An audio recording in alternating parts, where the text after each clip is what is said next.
Ladies and gentlemen, sports fans alike, welcome to another edition of Bill Swerski Sports Talk Chicago, one of the couple, two, three best podcasts around. So sit back, grab yourself a cold one and a Polish sausage, park your keister in the French room, and listen to Bill Swerski Sports Talk Chicago.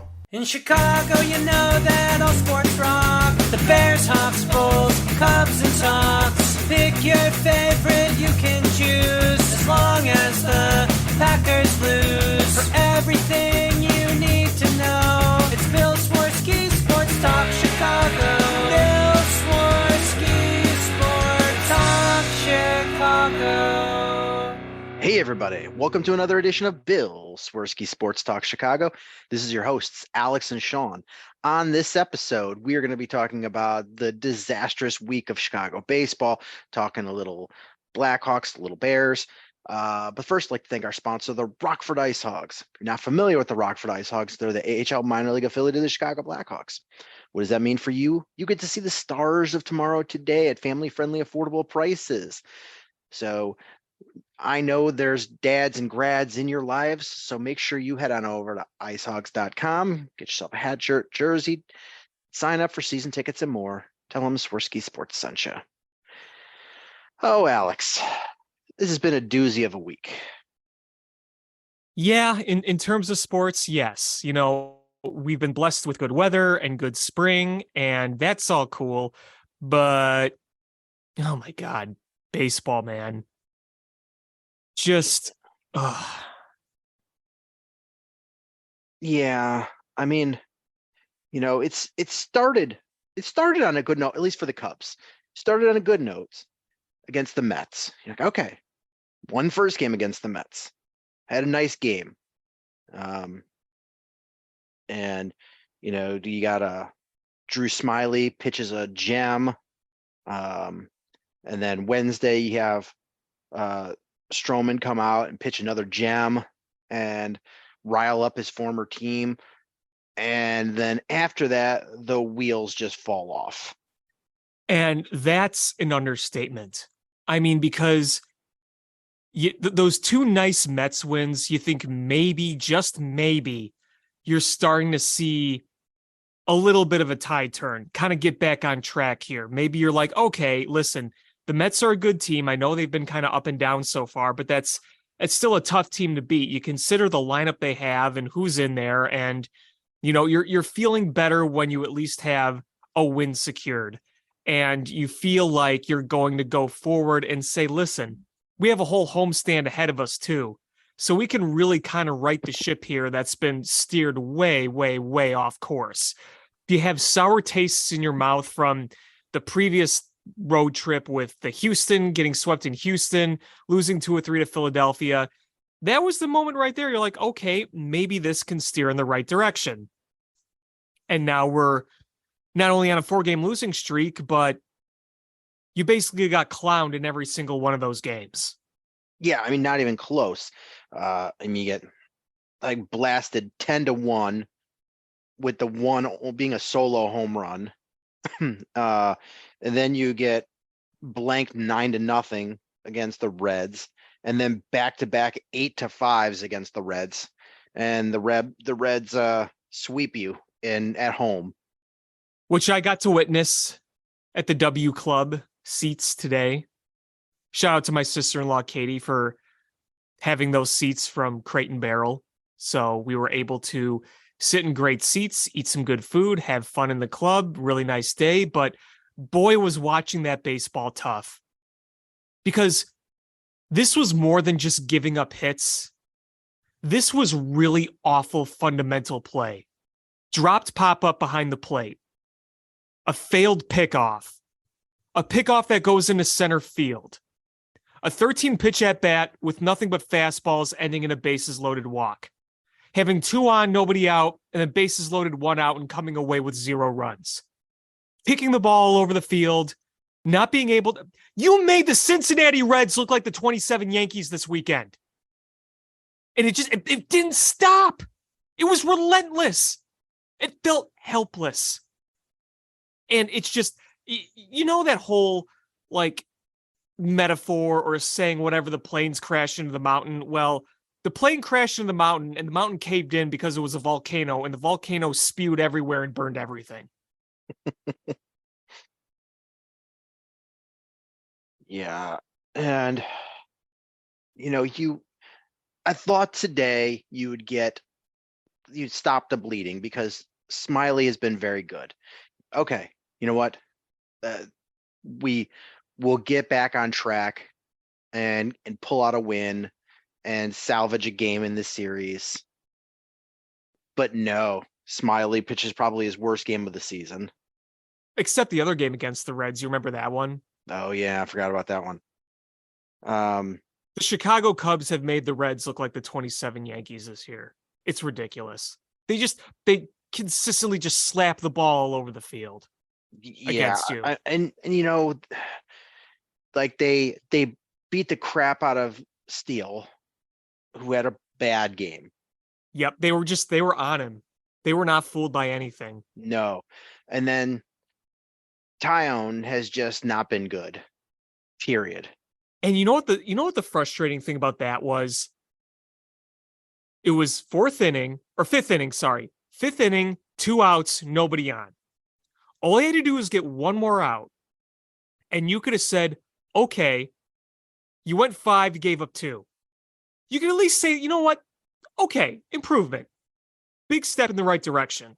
You want to keep building off it. You want to see more. But after that absolutely disastrous Phillies start, you could at least look at that and say, okay, fine. But then it all hits all the fans. And then, lo and behold, David Ross brings in Michael Fulmer.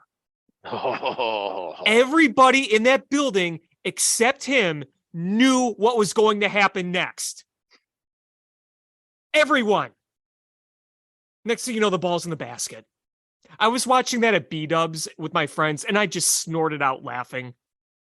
This team is like watching a cassette tape you watched as a kid. You just rewind and you play the same shit over and over and over and over and over again. When you load the bases, you know they're not going to score. When they get 2 on, nobody out, you know they're not going to score. When you bring in a struggling Michael Fulmer, you know that if it's a high leverage situation, you know it's not going to go well. Yeah, and it's on top of that is the bats are so cold. So cold. This team cannot slug for their life. I don't know if you saw, were you watching any of Saturday's game? I listened to a bit on the radio. The amount of times that they just got under everything and popped it up when they were trying to hit it out. Just pop up, pop up, pop up, pop up. Like they're just not able to square it.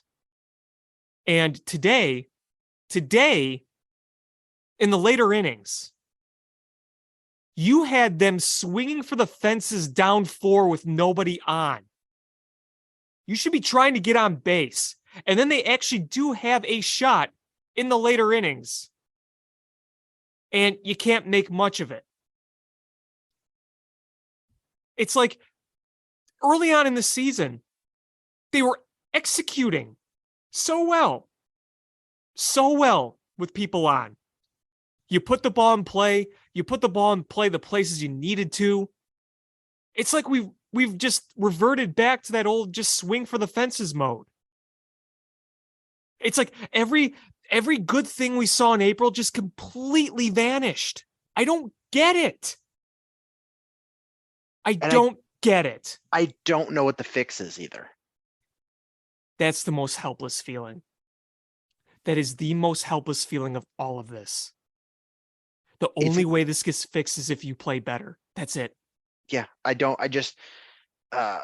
it's not like, you know what, we're really struggling with left-handed power bat. We can go get a left-handed power bat. There's no magic fix. This is the team. And, we're rapidly approaching the trade deadline. And, I know there's a lot of room left to move up or down, but it begs the question is, if this team, I mean, because the Cubs, as it stands, have the worst record in the National League. And I'm going to caveat though that by saying that nobody in the National League has a really bad record. It's not like the American League. The Cubs are only 4.5 games out of first. So it's not like they're dead in the water, but they're rapidly approaching, drowning in the water. The problem is that this isn't fluky stuff. You're not just in some bad stretch where you're things just aren't going your way. It's bad baseball. It's really bad baseball. And I continue to be afraid of watching these Cubs pitchers that don't miss bats and have a front office that absolutely loves to fawn over guys who top out at 93. Every other team in this country has flamethrowers. Yeah, it's frustrating, but I mean, if things don't improve, what moves do the Cubs consider making at the deadline? You sell. Just like last year, just like the year before. But here's the question. What do you do with Stroman? I think that depends on the arms in the farm. Because if there is some optimism, I think down in the farm, you have a number of intriguing arms, whether that's Ben Brown, whether that's Jordan Wicks, whether that's, Jackson Ferris is a ways away, but Ben Brown and Jordan Wicks, and hopefully Wisniewski gets fixed too, because that's going to be important. If you're confident in saying, hey, listen, we got higher power arms coming up, and you have a chance to get max value for Stroman now. And here's something I want to say about the trade deadline is if you indeed sell for prospects, I think a way to approach that is by building up capital so you can make trades in the offseason. Because Sean, there's a limited number of options that are going to fix you in the offseason, not named Shohei Ohtani. Right. There's some guys out there, but it's not a vast class. Are you going to rely on you're going to need to bring in some more talent in here, whether it's free agent, whether it's trading for. And if you have a chance to give yourself ammunition to trade for assets in the offseason when you don't think you're going to be contending this year, maybe that's something you strongly consider. The Stroman situation is just an odd one because he can opt out at the end of the season. He has the third year's that player option, and he's almost assuredly going to use it, right? I mean, if he doesn't get extended. Well, unless he pitches just terribly bad, he's almost assuredly going to opt out without being extended. Right. You'd be dumb not to. Yeah, it'd be stupid not to. And the question is, he's in his 30s. Do you extend him?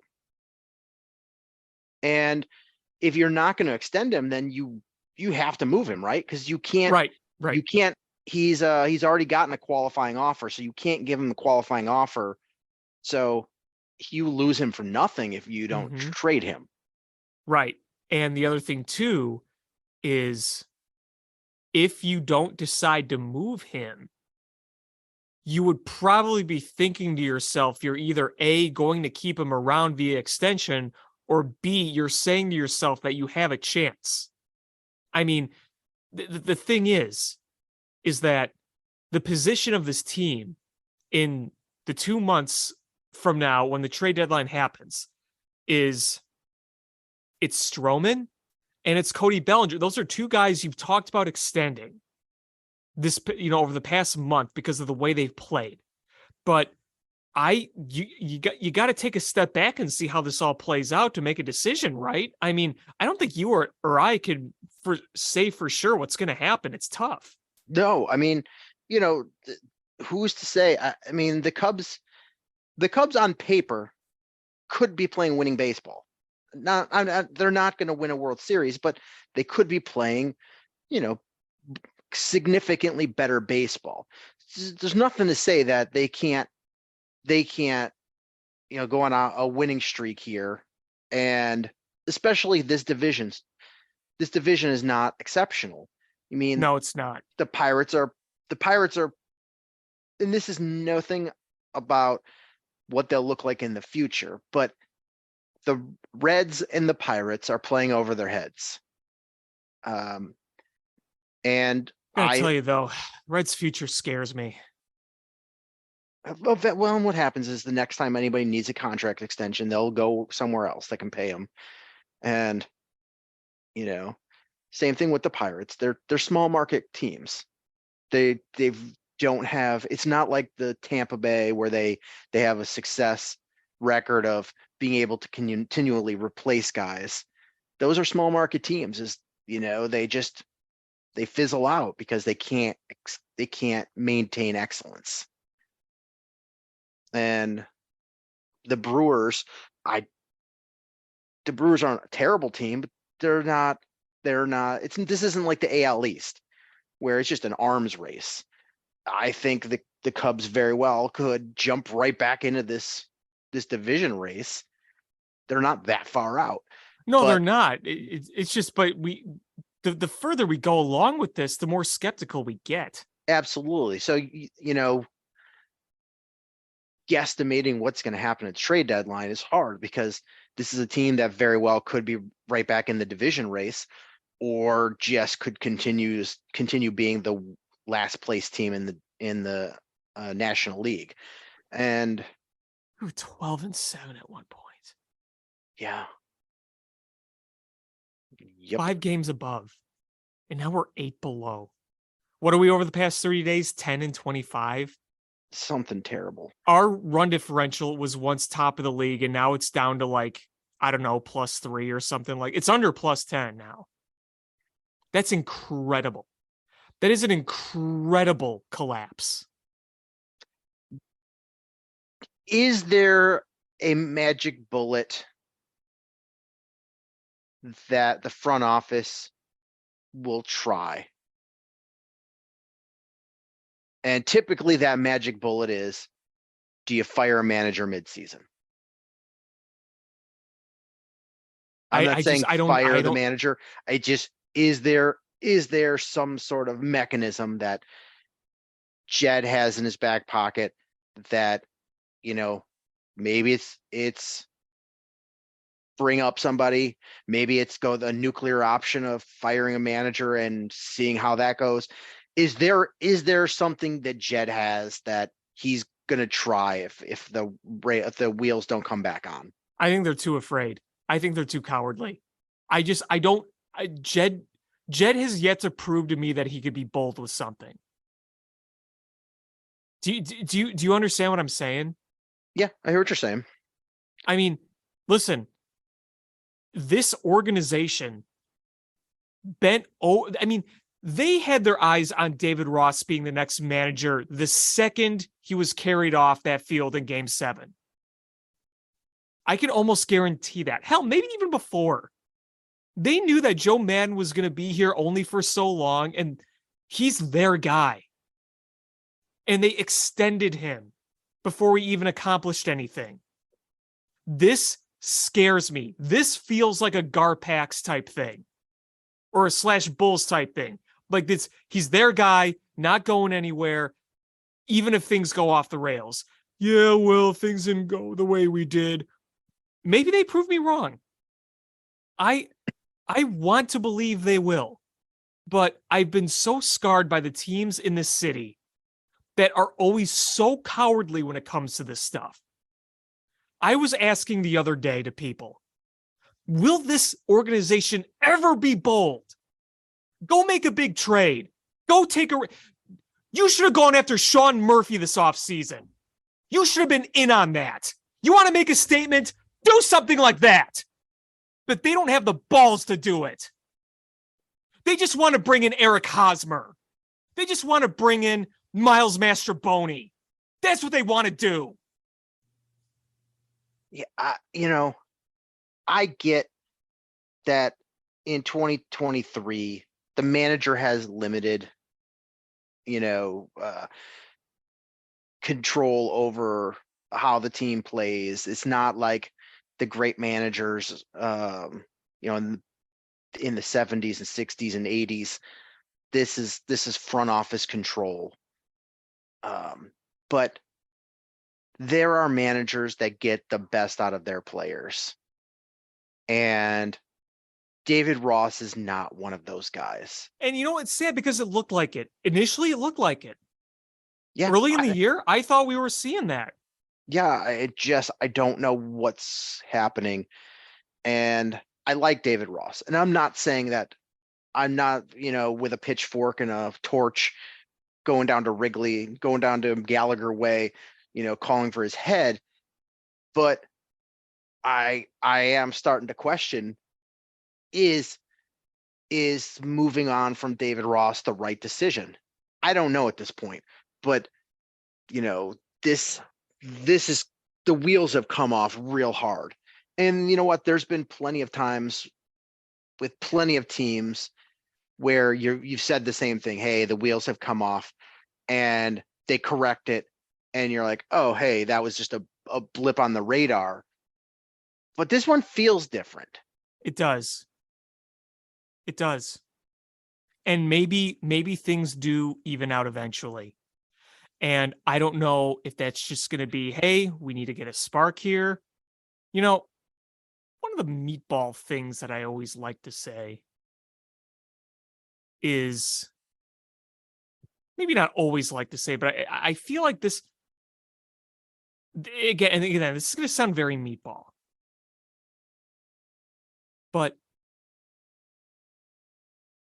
someone get pissed. Someone get fired up in the dugout. When they were on Fox on Saturday night, they panned to that dugout. When things are going well, that dugout's pretty lively. I saw a dejected team in that dugout when they were showing it. I saw just a blank stare from David Ross and just a dejected dugout when they would show it. And I don't know if this would be the magic thing, but I can't help but think about, remember in 2007 when Lou Piniella went crazy and then Carlos Zambrano tried to take Michael Barrett's head off? Yeah. Remember what happened after that? Do you remember in 2017 when John Lackey went apeshit on that umpire in that Cardinals series at the beginning of the second half? Do you remember what happened after that? I don't. They caught fire and won the division. I'm not saying that's the solution, but maybe you need somebody. And I don't know what's going on in the clubhouse. I really don't know. We don't. Nobody does. Nobody does. But maybe just somebody show something in game. Dansby, get in someone's face. Ross, get in someone's face. Hap, get in someone's face. When things got chippy is when the wheels fell off. You had Stroman pitch a great game and totally antagonized the Mets. And the Mets, they were talking before the game, is this going to be a beanball fest the next game? And that's when the wheels came off. Like, is this team too nice? I don't know. I don't know. And this is why we are where we are. We're speculating and looking at every single angle here. Every single angle. Because we need to look at this whole situation and evaluate how this gets better. And right now, we're just spitballing. This is where we are. Yeah, it's frustrating. It's beyond frustrating. Here's another thing I want to add that's frustrating too. I don't want to pick on Miles Mastrobuoni. I don't want to pick on anyone individually. At the end of the day, they're professionals. They're better at baseball than I am, and I know they're trying their best. I know they care. And nothing's ever personal. Like when they released Eric Hosmer, Liked him as a dude. Seems like a good dude, good leader. Just couldn't play the game anymore. That's just what happens. Everyone gets old. Miles Mastrobuoni, he was put in a spot where maybe it just wasn't, he's been around a while, professionally. He hasn't had much MLB time. He's put in this situation where he's probably having to do a little more than that's what's possible. But why do the Cubs consistently fail at trying to find those guys? Have you been following at all what some of the ex-Cubs on the Detroit Tigers are doing right now? No. Zach McKinstry's he's killing it. He's hitting great.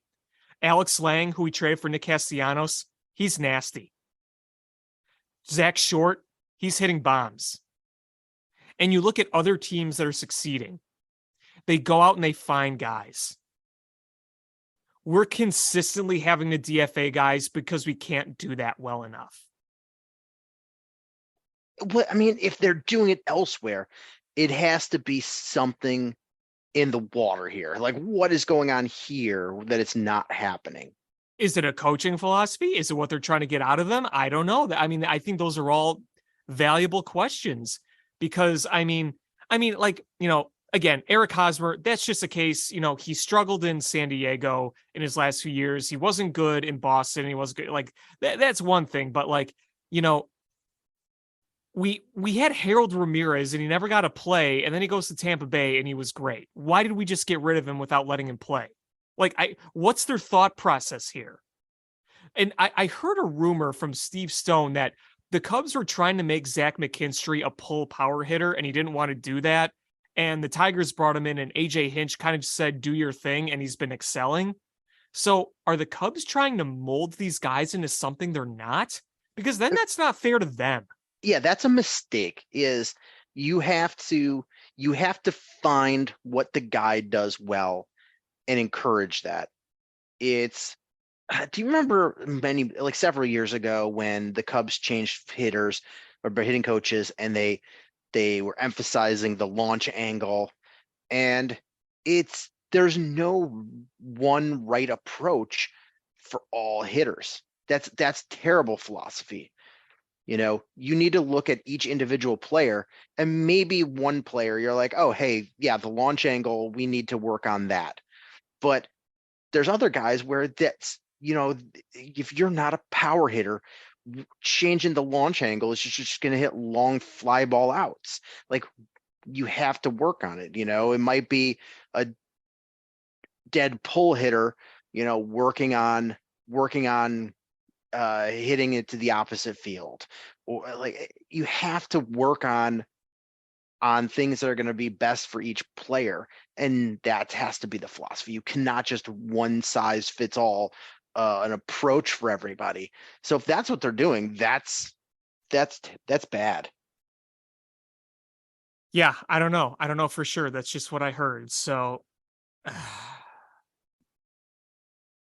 what is the sense of urgency here for Jed? Does he care if they only win 70 games this year? Are they just going to say, well, we're still building, blah, blah, blah. He was the one that came out and said they're trying to compete now. He's the one that came out and said run prevention. We hear baseball scientists, pitch lab, blah, blah, blah, blah, blah. It's all just talk right now.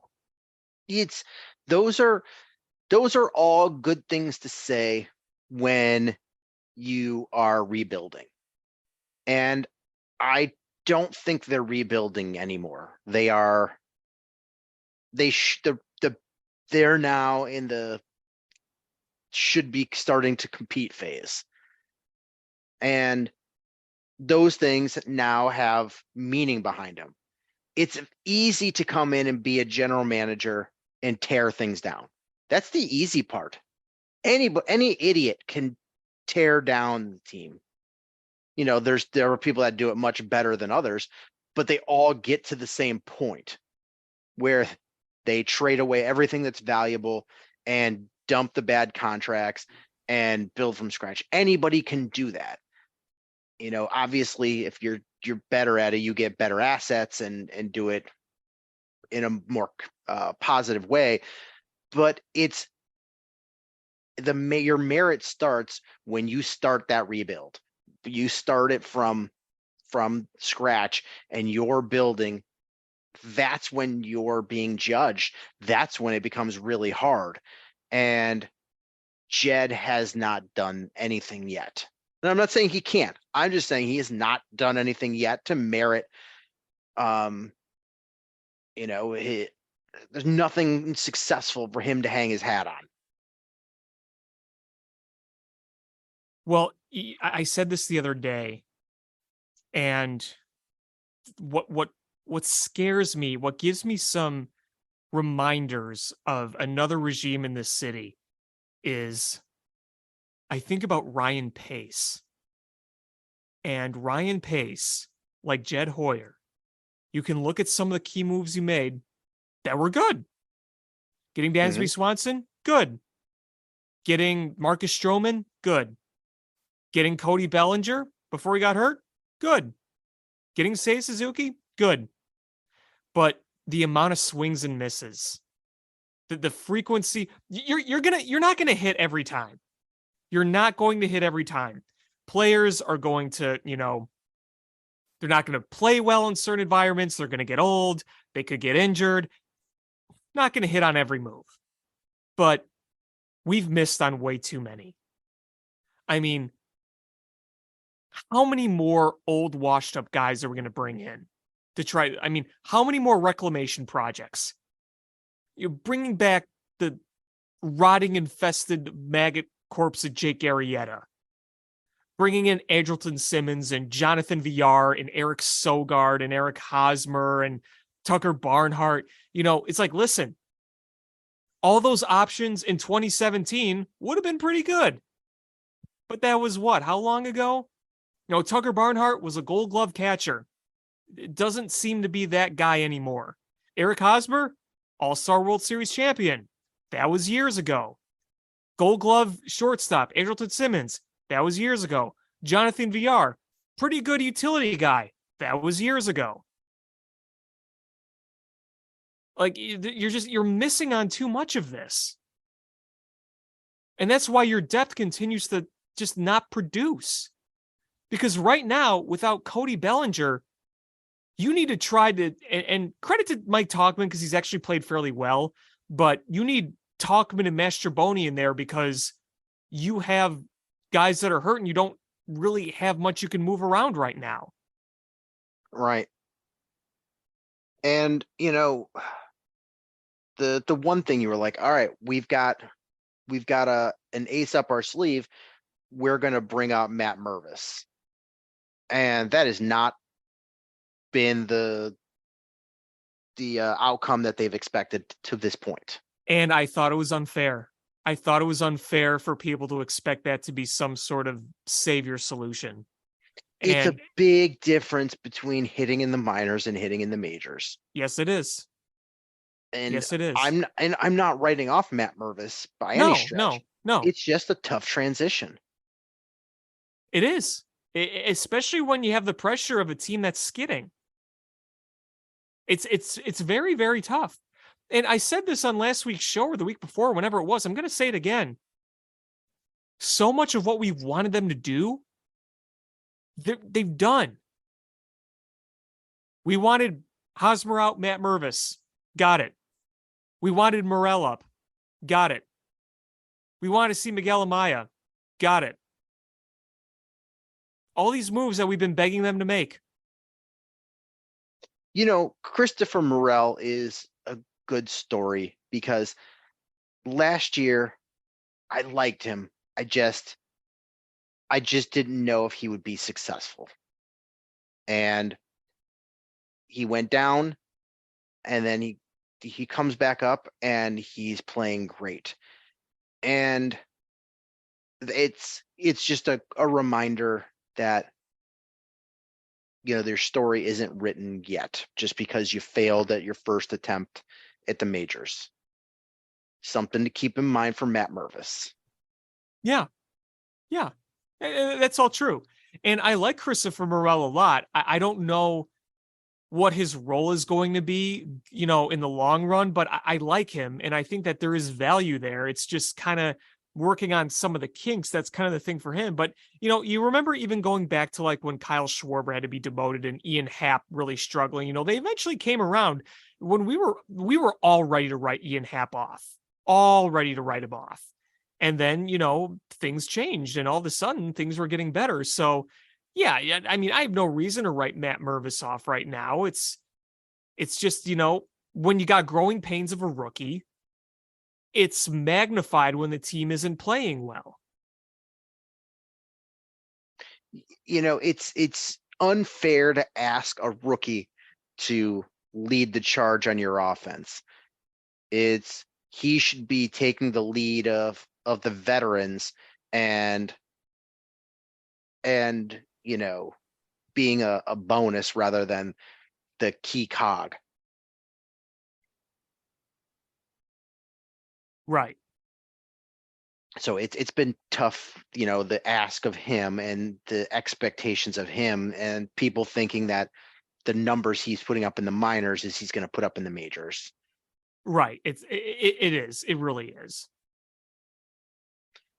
I feel like there's another aspect that we haven't really talked enough about this team.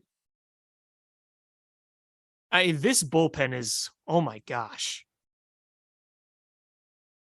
Yeah, they're doo-doo sandwiches. And one defensive moment for Jed. I thought the Boxberger and the Fulmer moves were good moves. They just simply haven't worked. And you know what? It's tough with relievers sometimes. Brad Boxberger had an amazing year last year. And relievers can be very fickle. It's very easy for those to just really regress from one year to another. And, Michael Fulmer, he was good as a reliever last year in Minnesota. And it's frustrating with him because you see that sweeper that he throws. Like when he executes, it's nasty, but it's just the results just aren't there. And then, today, okay, let's get a look at Jeremiah Estrada. Well, that didn't go so well. Brandon Hughes, we've seen some good flashes from him. Today, again, didn't go so well. He's also been hurt, so he might not be fully healthy. Who do you trust in this bullpen right now? Nobody. You know who I would be trusting, though? Andrew Chafin. Yeah, right. I still don't know why they didn't go after him in the offseason. He was one of the late signees. Like, he was available. And you didn't have lefties. It made all the sense in the world. And they did nothing with him. And I still boggles my mind. I mean, he signed. I mean, they gave him. Is he in Diamondbacks now? Yes. They gave him a nice contract. I mean, 1 year, but it's $6.25 million. But I think that's worth it for a solid veteran lefty bullpen arm. Yeah, for sure. Absolutely. I would have loved to have brought that back. It's frustrating because the Cubs the one thing that they had done a good job of the past few years is assembling those bullpens. That's why I wasn't worried about it going into the season. I thought, okay, they figured it out. Look at last year. They found David Robertson and Michael Givens and Chris Martin. The year before you had Craig Kimbrell and Ryan Tepera and the Sheriff. The year before that, you had Jeremy Jeffress, the former Brewers closer, and those all worked out. This year, it just hasn't. And I don't know if Fulmer just has hit a wall. I don't know. I mean, because Brad Boxberger, he's like, in his mid-30s now. So, maybe he's hit his peak and he's on the way down. I don't know. But it's the one area that's really frustrating because you thought, okay, what they put together, despite not getting Andrew Chafin, I agree that should have been done. But overall, the way that you assembled the bullpen, it made sense. And this isn't even without mentioning Keegan Thompson, who is just completely broken right now. Yeah, that one's the real frustrating one. You look for him to be a bright spot, and he's just not been. No, and in the minors, he's really struggling too. I don't know if there is something physically wrong there, because remember in spring training when we were looking at the velocity, we're like, wow, that's down. Like that's down. And early in the season, he was getting out of it, but you were worried that it was going to kind of crap the bed, and sure enough it has. So I don't know if there's something physically wrong there. When you see a drop in velocity like that, that's the first thing your mind goes to. Cubs, why didn't you sign Andrew Chafin? We were 300 pumpkins short at Gallagher Way. Tom's got his chart on his clipboard. The numbers don't lie, folks. We were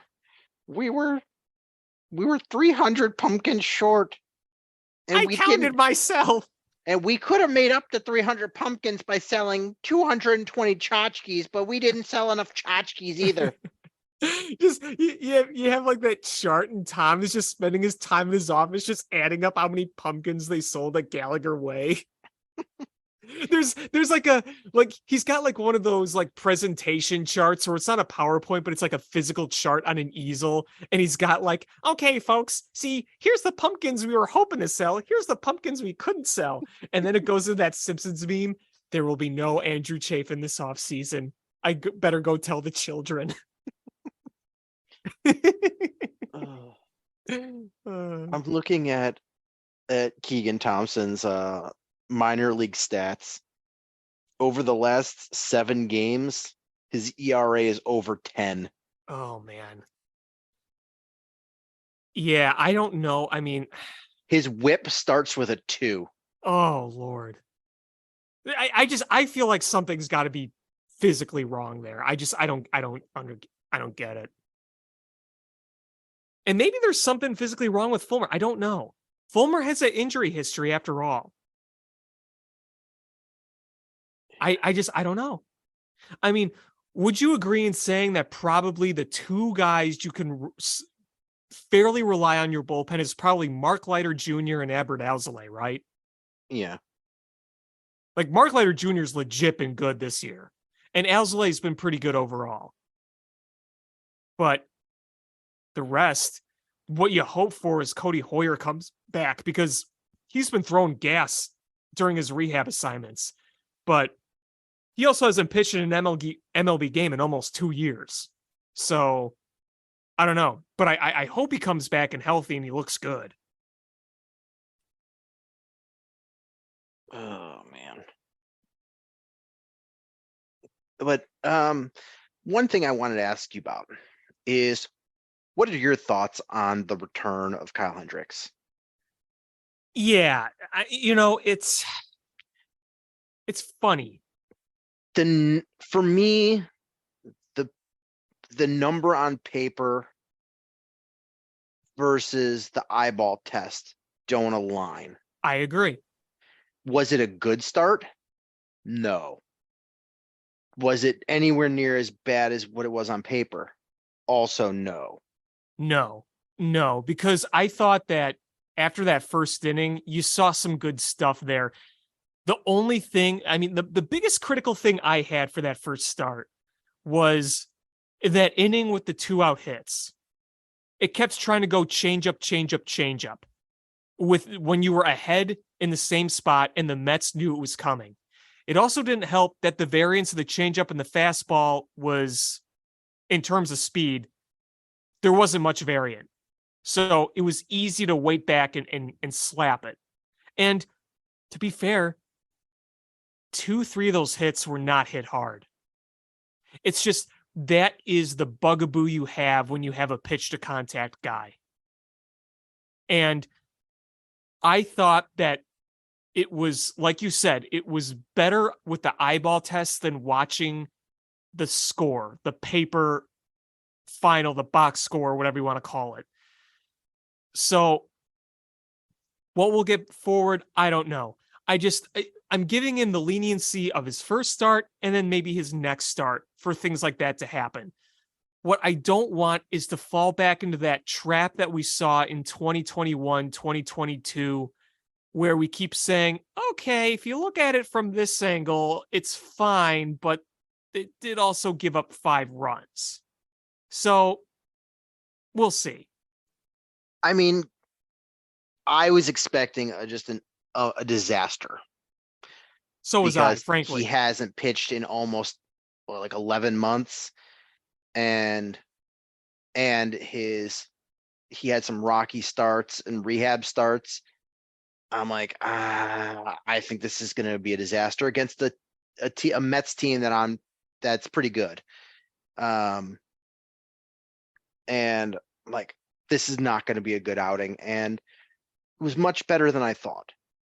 And the final score looked really bad, but half of those runs was it a Rucker that was Yeah, pitching? it was. Yeah, right. And I think wasn't only 3 of those runs earned. Yeah. Yep. 3 earned runs. So he gave up 6 hits, 5 strikeouts to only 2 walks in 4 1/3, 3 earned runs. That's not the end of the world. You hope it gets better, but not the end of the world by any stretch. Right. Yeah. And here's another concern though, is if you're building him back up and you're having some of these other struggles with some of the starters. So what, you're going to get 4 or 5 innings out of your starter, and then you have to turn over that bullpen for the rest of the game? Just like today, just like the day before, just like the day before that, just like the day before that. And it's funny because, several years ago, you could always count on Kyle Hendricks to be that guy that, when you needed him to pitch a long game, would give you 7, 8, 9 innings and save your bullpen, and then to come out and give you 4 1/3. And you know what? This is not a problem just with the Cubs. I mean, it's a big problem, but it's like I haven't seen actual stats, but I would imagine if you started plotting this out from the 90s all the way to today, you would see just a decrease in the average number of innings per start from a starter. Oh, I mean, this is how the game is played now for the most part. You're seeing a starter go 7 now. You're like, wow, that's pretty good. When I was a kid, that was a regular occurrence. Even if they've given up 3, 4 runs, you'd see starters still go 6, 7, 8 innings all the time. Now you're lucky if they give you a 6. I mean, that's kind of how it goes. It's just, it doesn't help when your bullpen isn't really reliable right now, and you're having to pull them because they're not, I mean, outside of Stroman and Steele for the most part, whether it's, Tyone struggling or, guys on short leashes, it's tough. It's tough when you have to keep doing that. And, that is, to your point, though, the nature of the beast now. I mean, guys are getting pulled because of pitch counts and no hitters. Like, that was unthinkable 10 years ago. Yeah. I mean, to see Roger Clemens throw 120 pitches, 130 pitches to get that no hitter, you're like, okay, that's what he does. And now it's that pitch count is a thing. If Roger Clemens had 99 pitches in the 7th inning of a perfect game and his manager tried to pull him, that manager is getting flung 500 yards. He's getting roid raged. Oh, he is breaking the bat and throwing it at you. Get the reference? I could just see Nolan Ryan, he watching the manager start to walk out there, and he's taking that ball and pelting him. Oh my goodness. He's putting him in a headlock and punching him. He's gonna look at the manager, and all of a sudden the manager's gonna morph into Robin Ventura in his mind.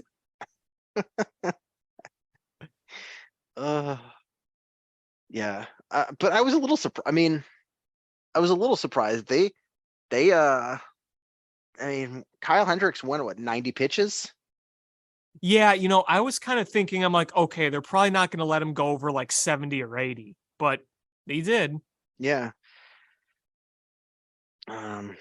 but there's no rest for the weary, and the Cubs have to with this rough stretch that they've been going through. Tomorrow starts a series against the Tampa Bay Rays. At least it's brief. It's only a 2-game set, I think. It is indeed no 3-game. Oh, it is.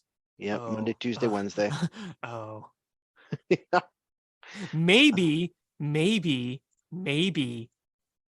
can do whatever happened to the Nationals Hotel during the NLDS a few years ago. Do you remember that whole thing? Yeah. When it was Steven Strasburg was sick and Dusty was like, oh, something about the mold or something like that. The good thing is game 1 we get Stroman, and we're pitching against Bradley, who's got a 4.5 ERA. Isn't that good news? But then game 2 is Kyle Hendricks against McClanahan. Oh boy. That's a loss. They'll watch. They'll tee off McClanahan. Just watch. After getting shut down by Carlos Carrasco and Patrick Corbin and guys who were once good, but again, like 7 years ago, because Patrick Corbin, he's struggled the past few years, and Carlos Carrasco is also a shell of his former self, but they sure shut down the Cubs. Oh my God. I was like, oh man. I was like, awesome. We're going to be facing Carlos Carrasco. And I'm like, he's a nobody at this point. And I'm like, oh shit. That means he's going to look like Cy Young out there. Sure enough. If it was 2016, I'd say, okay, he's a pretty damn good pitcher, but it ain't 2016.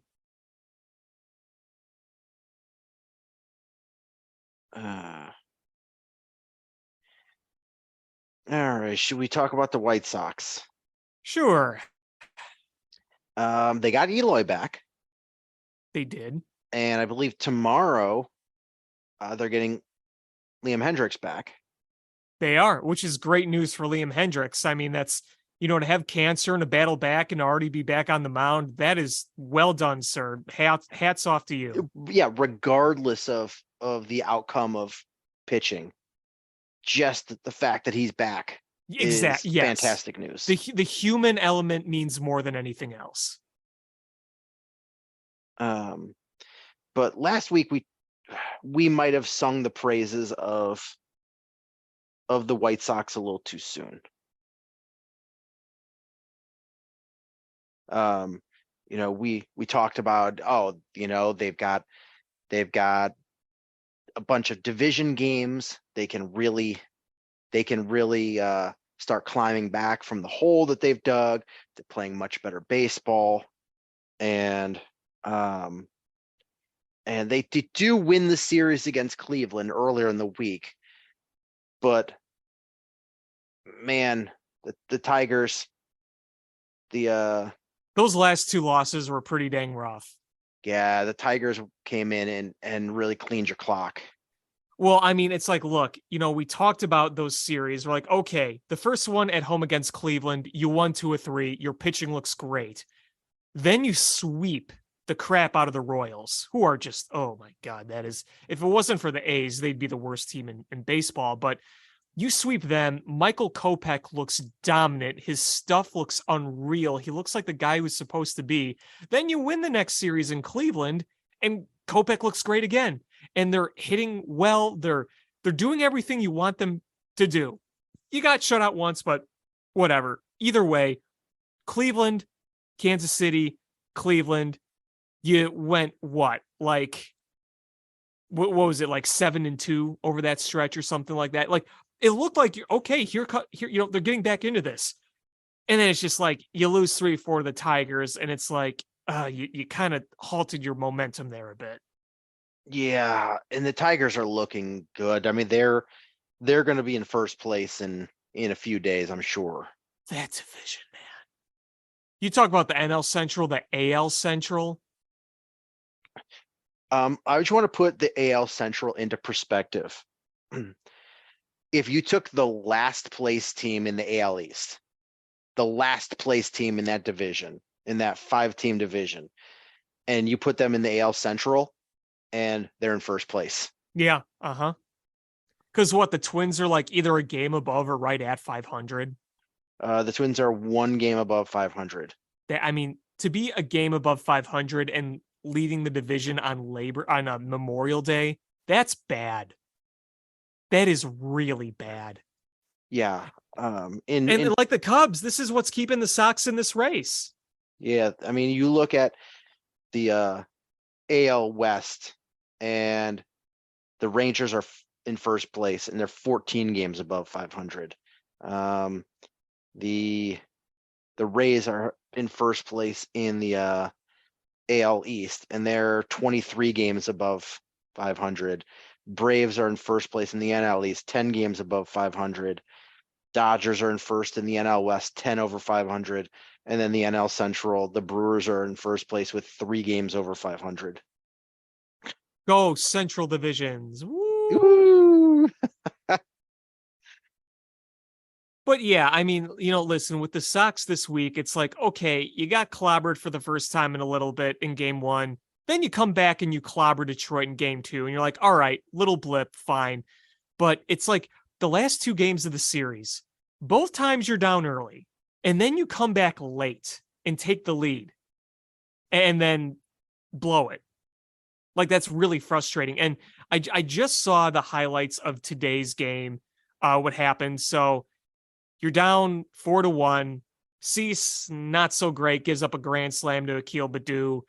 But then you have a 4-run 7th inning, and Tim Anderson is hustling. Eloy hits again, and you're like, all right, this is great.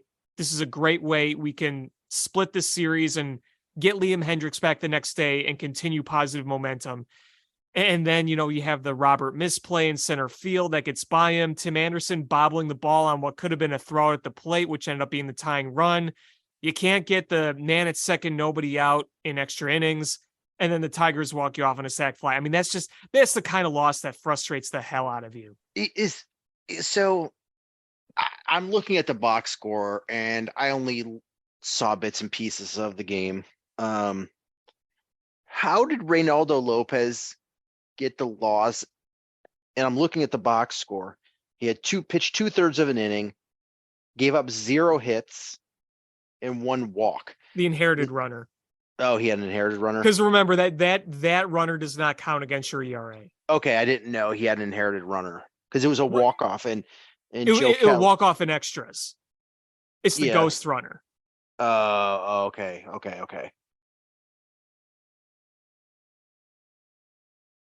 So that was that whole thing.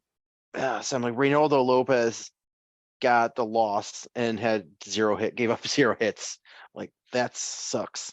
Yeah, basically what happened was it was because I saw the replay, I saw how it went down. It was they had the ghost runner second, nobody out. Jonathan Scope hit a deep fly ball. Robert went back, made the catch. Runner tagged up to third. They intentionally walked Baddoo, and Haze, however you say his name, hit a sac fly to deep center field. So that's how that all went down. But yeah, that's how he didn't get charged with the run and took the loss. Jeez. Yeah. And it's, if you hang on to these 2 games, I mean, you're within like 4 or 5 games of first, and you're still only 6 back right now, but it's like you hate giving those games away, and you look at what's gone right and what's gone wrong recently, because I think you and I can both agree the White Sox starting pitching as a whole has been a hell lot better over the past few weeks. Right. And it's just like today you give up the grand slam. It's like, eh. It sucks that, Cease has had a couple of stinkers in there, and you really are relying on him to be a true ace. Mm-hmm. I think that's the way that this works, is if he's a true ace, you've got a shot. If he's not, you're relying on Lucas Giolito, who like I don't know how to explain him. Is he's got the stuff to be really good. He's pitched really well over an entire season, but it just sometimes the wheels just come off on that guy. And Lance Lynn is a guy that has pitched exceptionally well, and he's hit or miss sometimes. Yeah, I mean, his last few starts have obviously been a lot better. You saw how bad it was for a little while, but it's like you're not sure what you're going to get. And in game one, Lucas Giolito, I would say he's been their best starting pitcher so far this year. I mean, would you agree with that? Maybe. Um, I mean, Giolito had a bad start against the Detroit Tigers. And that's what I'm saying. Like, he was coming in as arguably your best guy, and then, that happened. He has a rough start where the command kind of went away, and it struggled with it.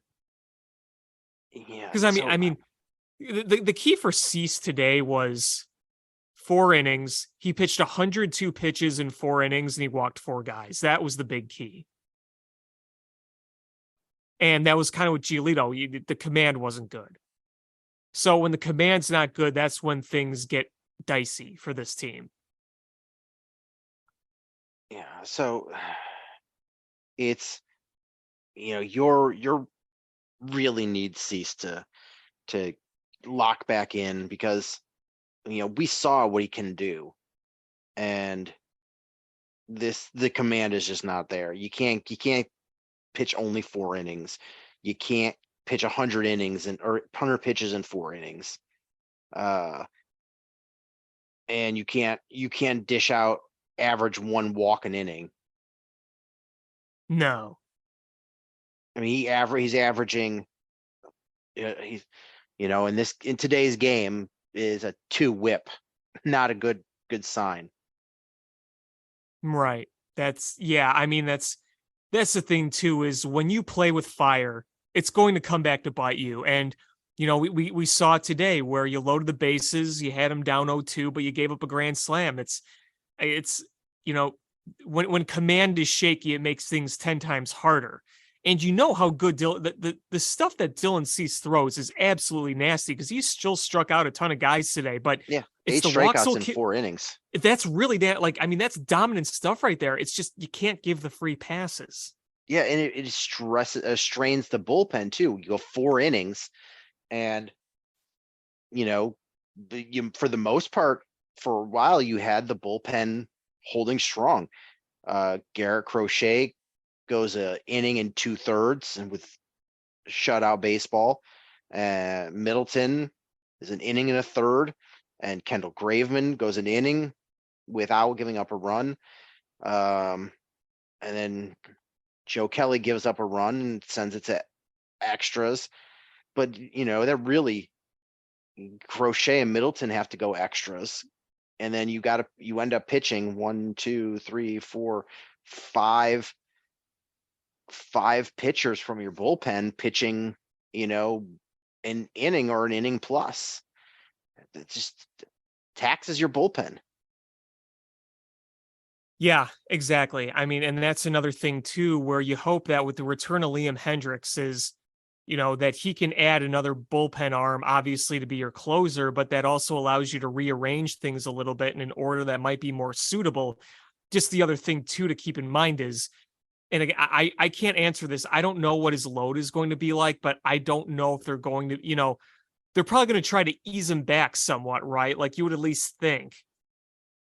Like you're not going to be throwing like back to back to back days, I wouldn't imagine, if he's just coming back. Probably not.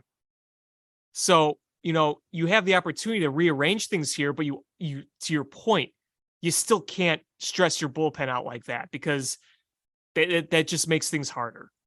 Because I think you forced Garrett Crochet to throw a lot of pitches today.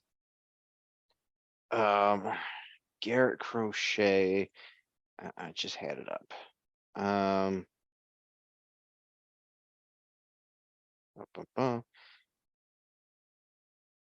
Today's game. Garrett Crochet pitched 46 pitches. That's a lot.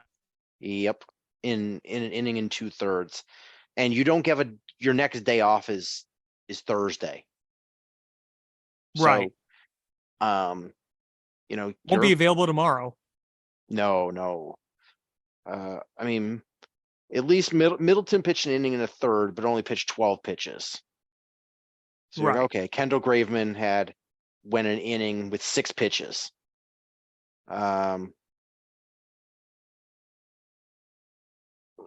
Lopez has 3 pitches.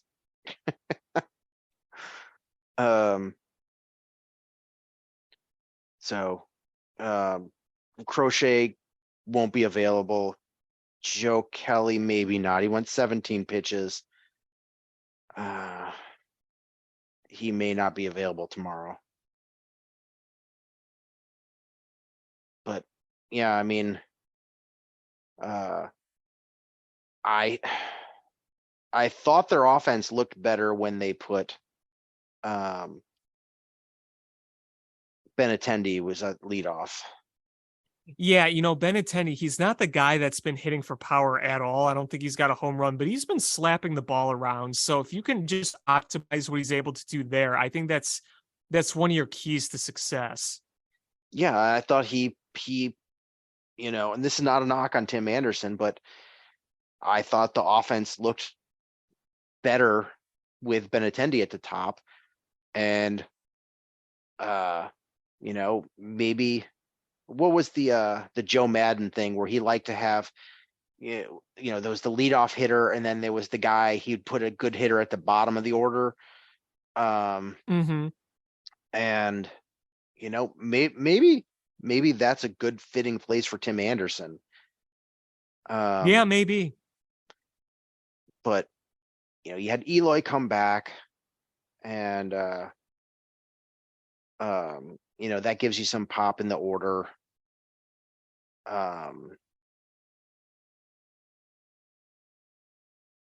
Berger's coming back to reality. And you still have Clint Frazier for reasons. Who I keep forgetting they have. Yeah. But yeah, it's funny. You look at the top of that order and you're like, Tim Anderson, Eloy Jimenez, Luis Robert, Andrew Vaughn, Monty Grandal, Jake Berger. And then off the deep end, it just drops. Clint Frazier.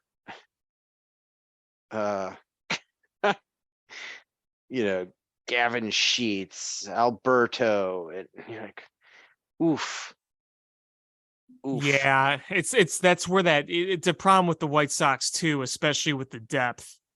It's like, when you're past your top guys, it's like, oh boy, you kind of slim pickings. I mean, that's why Gavin Sheets these last couple seasons has gotten so many at bats, because the White Sox do not have depth. And right, Jerry's too cheap to pay backups.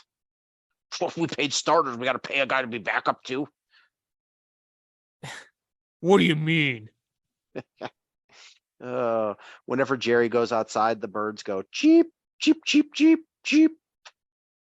Like Tommy Wiseau in the room. Cheap, cheap, cheap, cheap, cheap. But then the White Sox this week have the Angels, which would be nice because, as Chicago fans, I mean, we don't get to see Shohei Ohtani much, so it'll be nice to be able to watch him play. Yeah, and the Angels, they're kind of up and down, and it's going to be kind of hard to know which Angels team you're going to get. Are they going to give you a tough time, or are you going to be able to take advantage of some of their weaknesses, so to speak? I don't know, but being able to watch Shohei Ohtani on local TV, I can roll with that, right? That's pretty cool. Oh, absolutely. There's so few times I get to see him play. Um, it's going to be fun. Well, and Uh, especially like, not only is it because, you know, it's, local market or whatever, but, most of those Angels games are late. They're on the West Coast. yeah, well, So even if they're they're, night games too. They're night games and they start late right, at like or in their time zone. 9:30 local time. Yeah, it's late. Yeah. Um, I have MLB TV now, so I can watch the games, but it's like, you flip it on and you're like half asleep by the time you get to the third inning. Yeah, exactly. It's tough when you have a guy that you want to market all over the country and the world. And it's like, well, it's hard for a lot of, especially on the East Coast. That's even later for them. Yeah. Um, so you look if the game starts at 7:30 local time, it's 9:30 Chicago and 10:30 on the East Coast. Hmm. Um, it's a tough sell, and it's not just baseball. We talk about that with, it's been the biggest ding is in college football, where Heisman voters don't get to see live games of a lot of these stars. Like, if USC or an Oregon player are, really talented, if they're playing a night game, East Coast voters don't get to see them. They're looking at box scores or highlights, and that can hinder or hurt or hinder or help depending on what they're seeing rather than seeing the whole picture. Which is very tough to do. The basic box scores only tell so much. Yeah, we in the NFL, you're like, oh man, the Chargers, there's some good players there, and we never get to see them play because they don't get a ton of primetime games, and they're playing on the West Coast.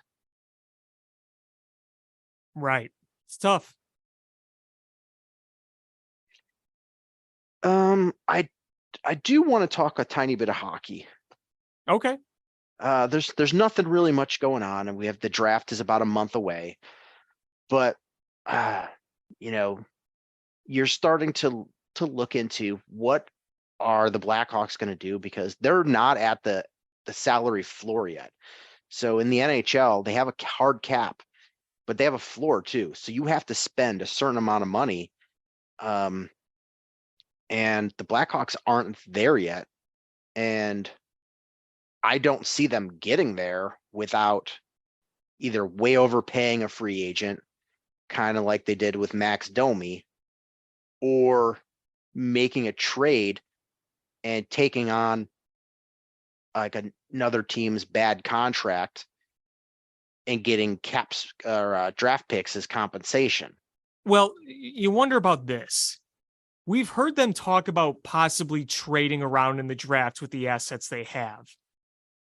Could there be a situation where the Blackhawks want to trade up with somebody and they're willing to give them some draft capital, but saying, hey, if we're going to do this, if you're going to trade up with us, give us some draft capital and also take on this player with this bad contract. Well, here's the thing. What team is drafting in the number 11 pick? 11? Mm-hmm. I don't know who. I need to pull it up in front of me. That would be the Vancouver Canucks. And the Vancouver Canucks are a team that is trying to make the postseason. And guess which team has the least amount of salary cap space? And in fact, according to Spot Track, is $750,000 over the cap right now. Is it Vancouver, really? Yep. Wow, I didn't know that. I just always assumed the Coyotes just took on bad contracts. And so Vancouver has over the cap and needs to get rid of some bad contracts, and they got the 11th pick. What if the Blackhawks took on one or two of those and threw in one of those second round picks to try to move up to that number 11 spot? Yeah, I mean, it's you can't rule it out, right? If you had the number 1, the number 11, and the number 19 picks in this draft. Right. You have a lot of ammo to make things happen. You look, and there's some teams that really don't have a lot of cap space, and like Tampa is at the cap. They're $0 over the cap. They're at the cap. They've only got 16 players under contract. They've got to add 7 more contracts. And you look at the free agents and you're like, in terms of last year's cap hit, the most expensive in the NHL, guess who those were? Kane and Tays. Yeah, and I'm followed by Ryan O'Reilly, Vladimir Tarasenko, James Van Riemsdyk, and John Klingberg, and Max Pacioretty, who played like 5 games last year. Yeah, so you've got some teams that are just desperate to move some cap space. Calgary only is under $2 million, and they only have 18 guys under contract. St. Louis only has 18 guys under contract, and they're under $5 million of cap space. And then you look at the Blackhawks.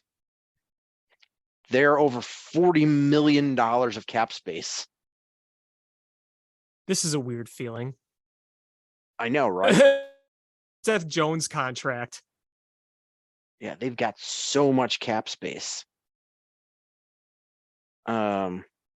So, yeah, because I'm looking right now at adjusted cap hit for 23-24, and 9.5 Seth Jones, 5 million Tyler Johnson, Nikita Zaitsev 4.5, Connor Murphy 4.4, Peter Mrazek 3.8, Jason Dickinson 2.65. So Jason Dickinson is 6 on your payroll in terms of adjusted cap hit per Spot Track. That's wild times we're in, right? It is. Followed by Jared Tenorti and Colin Blackwell. Everyone else is like below $1 million. Holy crap. Maybe just say, hey, Tyler Johnson, do you want $5 more million? We need to get to the floor. Are you serious? Yeah. Would you like $5 more million? Okay. But that's why it makes sense. Yeah, what is the floor this year? Let's find out, because I honestly don't know. NHL salary cap floor. 82 point. Oh, the cap is at 82.5. The minimum is 60.2.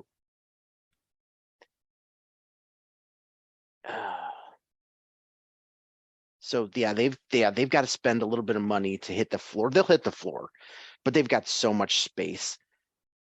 And jeez. Listen, you could sign a bunch of guys. I'm just, So right now, what total cap allocations, according to this, per adjusted on Spot Track, 43.35 million. 351 million if you want 43.351 million. And yeah, you are not wrong.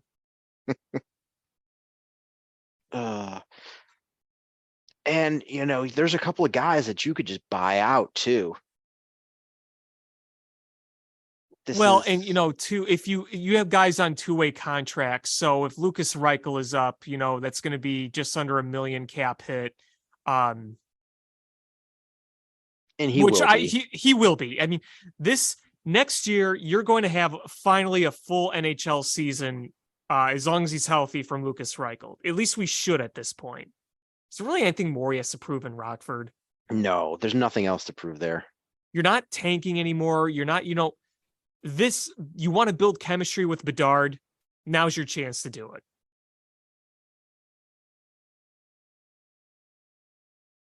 Don't forget, Jared Tenorti got a 1-year extension. Don't forget that.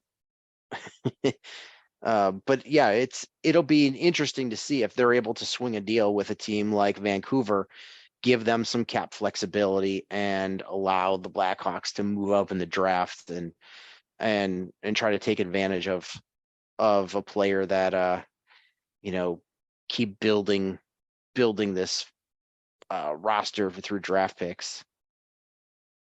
Yeah, and I think what's going to be interesting too is seeing how they do approach free agency, because you can eliminate Taves and Kane right off the bat. I don't think Vladimir Tarasenko would come to a rebuilding team unless he likes the idea of playing with Connor Bedard, but I would assume he'd try to want to go somewhere to win a cup, right? Right. Milan Lucic is available. No, I don't want Lucic. Why not? Why not? They're not trying to win this year. Yeah, but I still don't want Lucic. I'd rather them go back to Max Domi. Oh, me too. I hope they bring Max Domi back. Jonathan Quick's available. I think we have too many goalies already. Regardless if they're good or not, but I think we're kind of set there. I don't think there's any room for another goaltender. Let's see. James Van Riemsdyk. You want to sign him? No. Why not? No. I mean, he's got what, 35? 33? 34. Okay. Yeah. I mean, he's had a good career. Matt Dumba's available. Get a defenseman in there. Played 79 games last year. Was a $6 million cap hit. I'm very familiar with Dumba. Based on the guys that are hitting free agency, Max Domi's got to be somewhere around the one of the 10 best, right? In terms of what he did last year, yes. Yes. Because, okay, so I'm going to look at all free agents. I'm going to filter by points. So Domi would be 4th, just one behind Kane. And Patrice Bergeron, who I think is retiring, I believe, right? Like, he's done. I think so. I mean, he's 38, so. I mean, David Krejci is a free agent, isn't he? Yes, he is. He's right below. He was tied with Domi, excuse me. So Krejci and Domi had 56 points. How old is he now? Krejci, he's 37. He's up there. Oof. And then Comfer, Tarasenko, Michael Bunting, Jason Zucker, Thomas Tatar. Wow, I didn't read Thomas Tatar. I remember when he was coming up with the Red Wings. Ivan Barbashev, former Chicago Wolves great. Eric Gustafson. He scored 42 points last year. I always said they should have just made him a forward. Eric Gustafson had a mean shot, but he could not defend. He could have been a forward, and he could have been scoring 20 plus slap shot goals a year, man. Ooh, Phil Kessel. Oh, Phil Kessel. Just bring in old decrepit Phil Kessel for shits and giggles.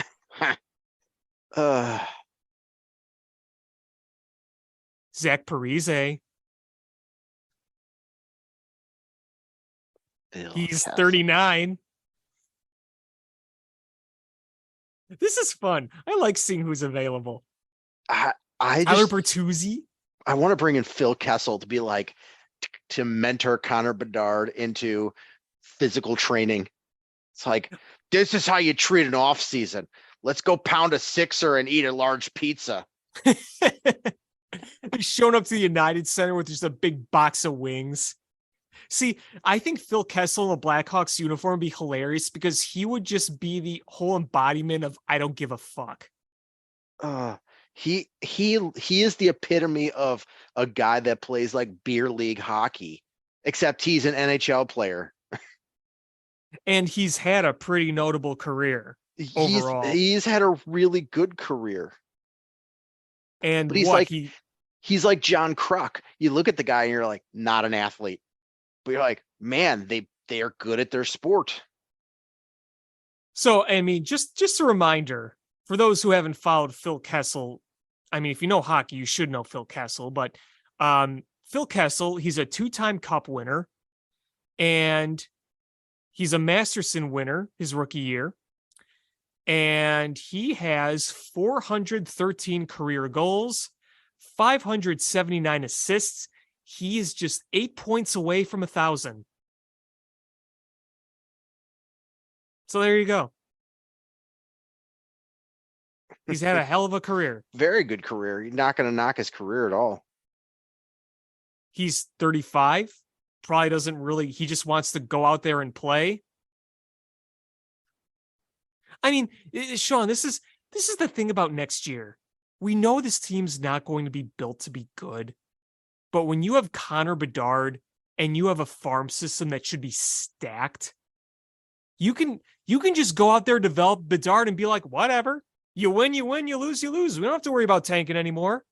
We don't have nor do we have the stress about having to make the playoffs this year. Just go out, develop Bedard, develop your farm system, let some of those young kids get some playing time, and the rest is just whatever.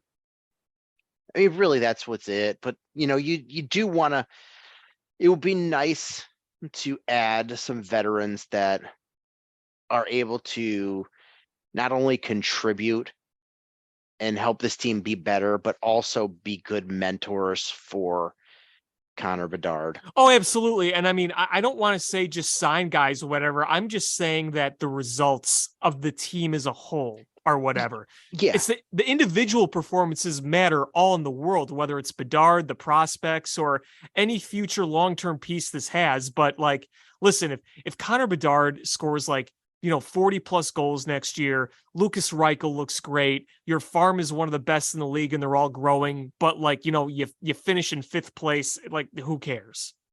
Yeah. There's no pressure. If you do play well, awesome, but there's no pressure. And you know what?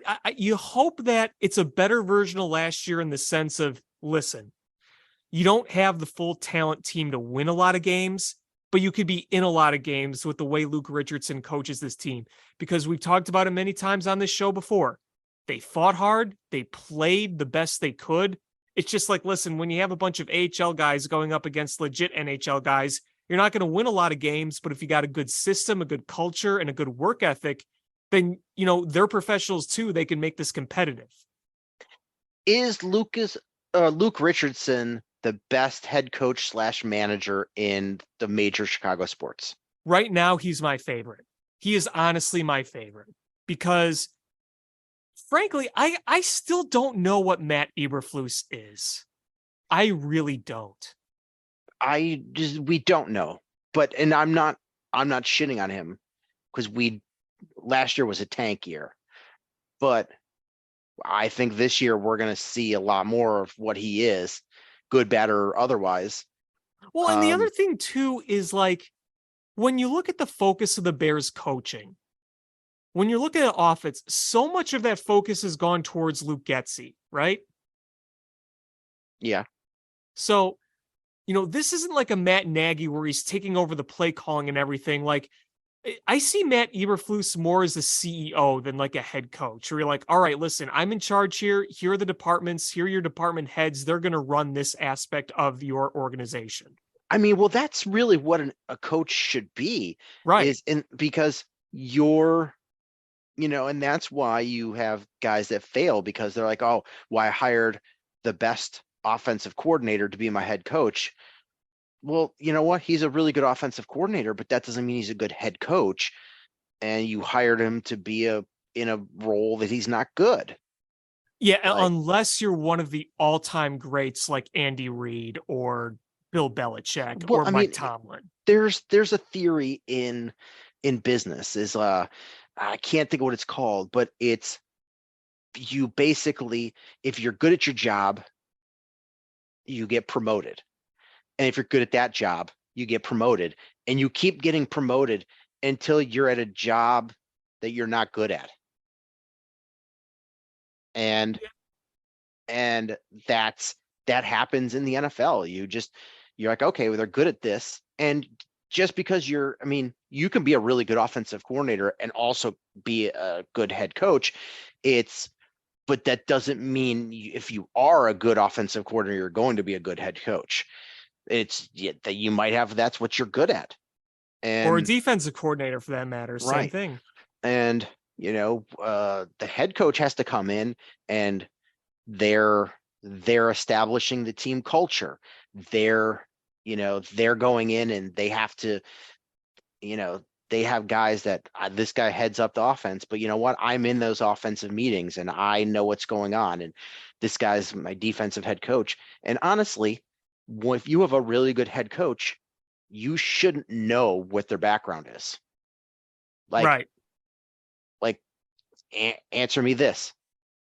What did Andy Reid, what was his job, his last NFL job before being a head coach? His title. Wasn't it something bizarre? Like he was like not, I honestly don't remember, but he wasn't just an offensive coordinator, right? It was something else. I don't know. Maybe he was an offensive. I honestly don't know. He's been a head coach for so long that I don't even remember what he was before because I was little. John Harbaugh's been there for a long time. What was he before? Quarterback of the Bears. That was Jim Harbaugh.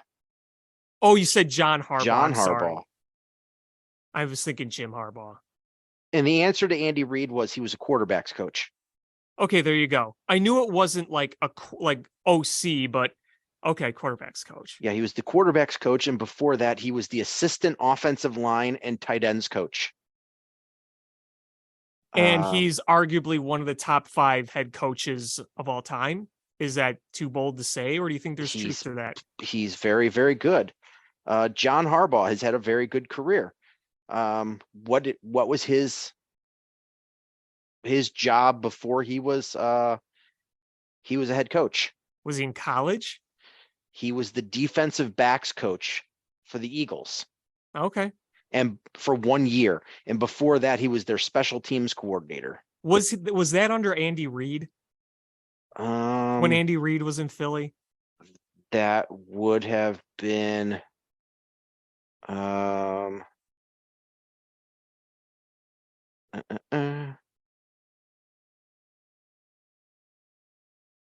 Andy Reid. Check.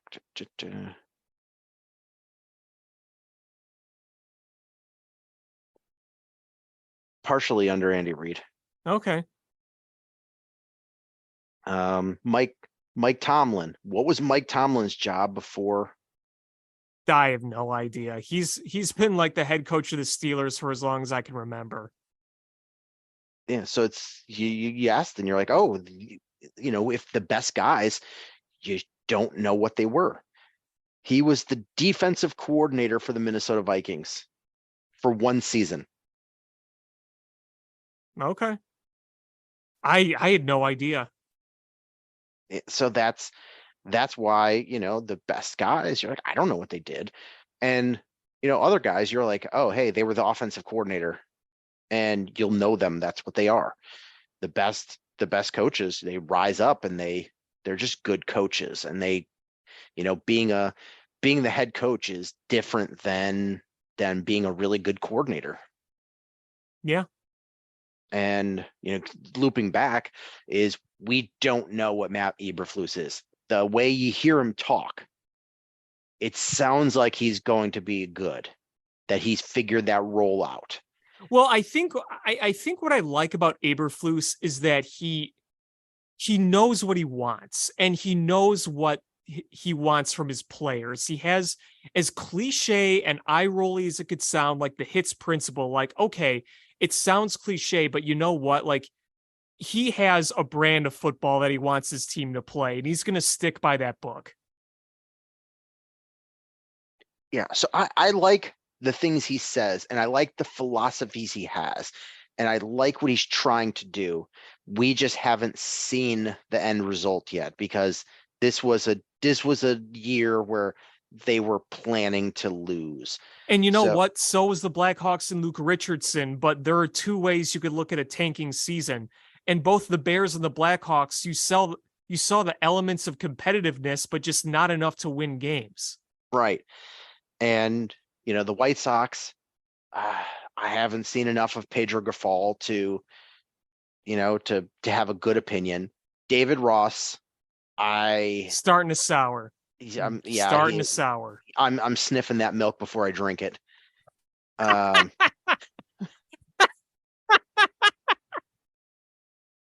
don't know why that's so funny, but that is just this idea of you reaching into the fridge and there's a milk carton with David Ross's face on it, and you open it, you're just like, ugh. The cap on the milk is like a baseball hat, and you spin it around. Not good. Dumping this down the sink. Yeah. Somebody comes running in. Are you making meatballs in the crock pot? No, that's David Ross milk. They have similar sound chips in them. I already have that crock pot in the David Ross milk container. You're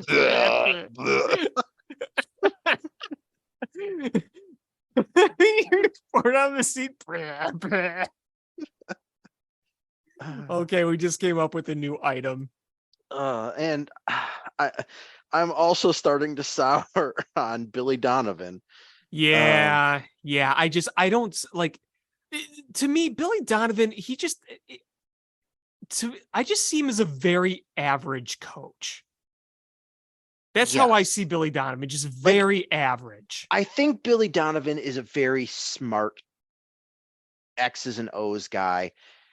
I just don't think he is a good team motivator. And I think he's, he talks a good game, and, you've seen him have results places, but it's just, when we brought him in, we're like, oh, hey, like, he clearly was the best coach we could have gotten. And it was at that time. Yes. Yeah. And you were like, oh, hey, it's exciting to be able to get this guy. But I remember, it wasn't a Chicago writer. It was somebody else. Was it from OKC? Like, might have been. And they were like, don't want to sour this, but there's a reason he was available. Yeah, and I think that you see sometimes what I sense from Billy Donovan, this might just be my perception, is when you're watching it in game, it feels like there are things that, like, he's trying to just actively figure out that he doesn't necessarily have answers to, and it just there's just kind of a weird flow to it. And I think the other thing too with Billy Donovan is that you'll just see those moments where he just doesn't manage timeouts the way you'd want. Like, it's not Jim Boylan bad, but it's small little things like that where you're like, okay. You know what I mean? Right. Like, I don't think he's a bad coach. I think there's a ceiling with Billy Donovan. And I honestly think that the type of team the Bulls were basically built as, and it's not all on him, he has the roster built for him, but if you look at his time in OKC and you look at kind of what the Bulls have done here under him, you kind of sense that ceiling of the ceiling is a competitive team that could get to the playoffs but doesn't go very far. That's how I kind of try to say it. Like there's a ceiling. You know, it made sense when they brought him in. It just that it's that time for him is seemingly should be coming to an end. But it's not going to. But it's not going to. But this has all been a long-winded way of saying I think Luke Richardson might be the best head coach / manager in the Chicago major sports. And the nice, you want to know a good sign of somebody that's doing a pretty good job in this city is they're not the topic of conversation. Right. I mean, there was a time and place where, you wanted everybody to be talking, be a central point about your manager or head coach, and Lou Piniella, Mike Ditka, Ozzie Guillen. That's not the modern age. You want your team to be the focal point, and you don't want to be talking about the head coach.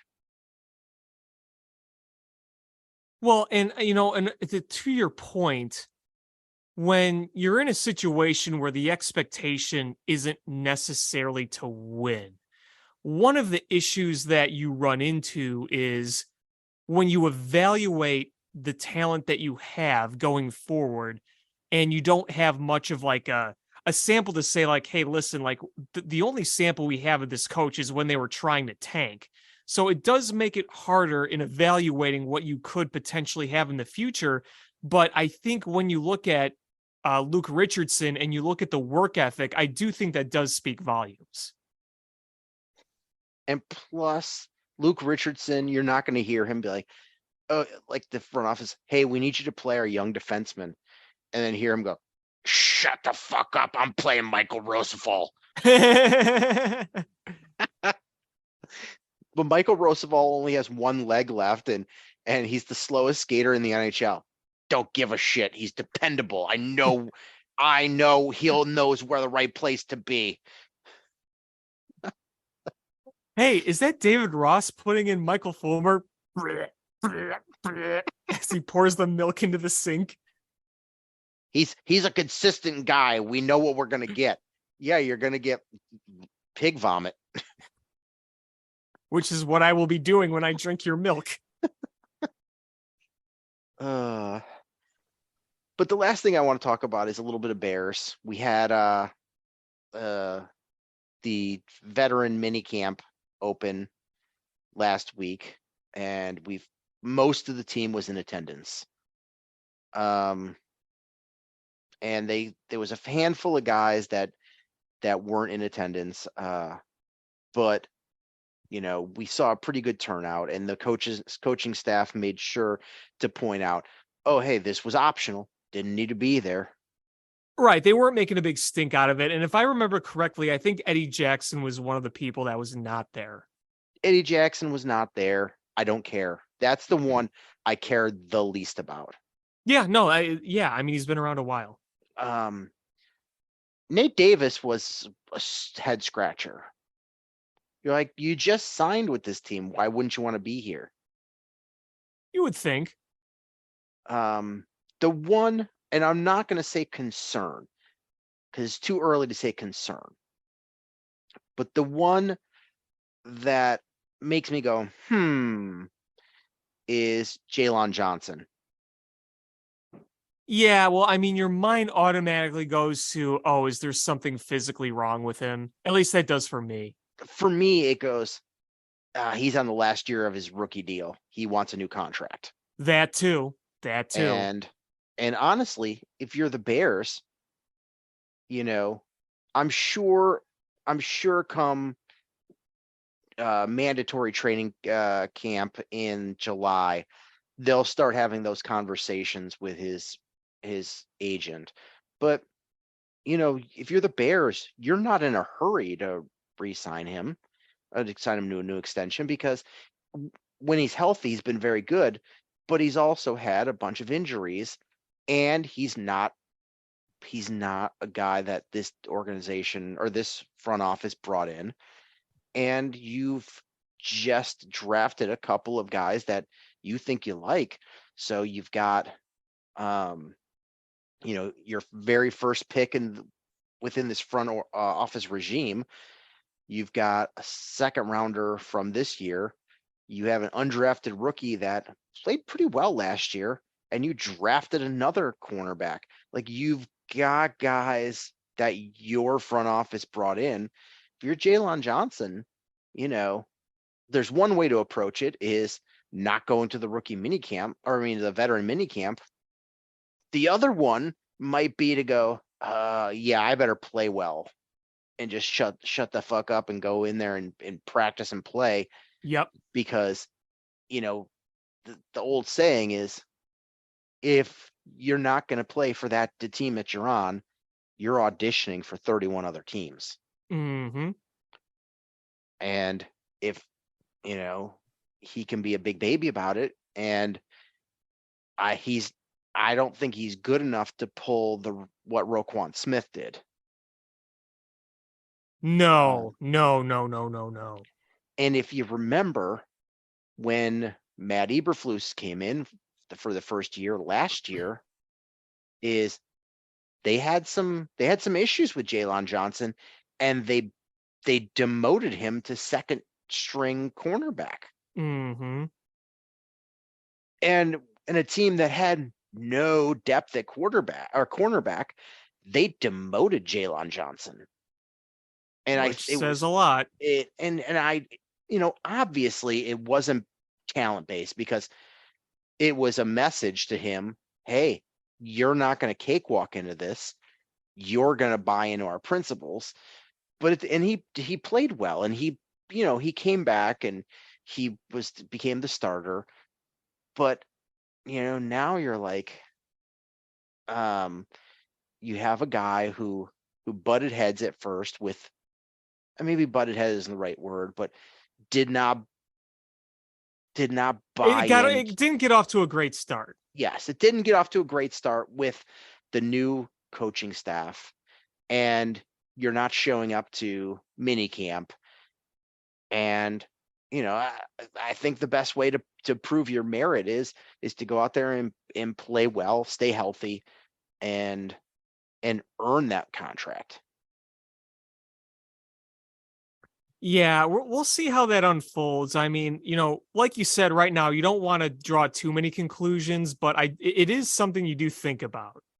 Yeah, I don't want to be like in Office Space and have my jump to conclusions, Matt. But I also am going to,